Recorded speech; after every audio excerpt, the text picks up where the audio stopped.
cheese bread, and Spanish bread. Let's eat! Nakakalimutan ko palagi magtimpla ng kape.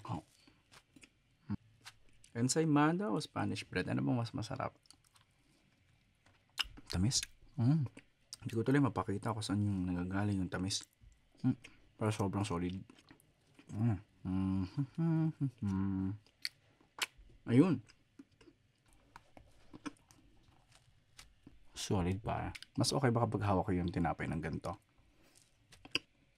Ako hindi ko alam kung ako lang ba to. Pero pagdating sa Spanish bread o kaya mga pandesal na may palaman tulad ng pan de coco, ube pandesal, pag mayroong palaman, mas gusto ko yung tinapay na malamig o yung galing sa ref. Ang ko bakit. Pag pandesal lang tapos lalagyan ng palaman, masarap kapag mainit. Yung haluan ng palaman. May palaman. Kaso, malamig na, buo na. Uy, ang sarap.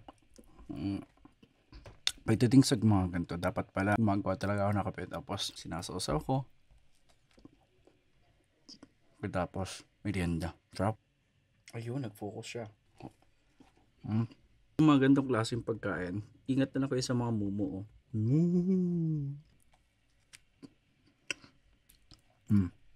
The baby does solid.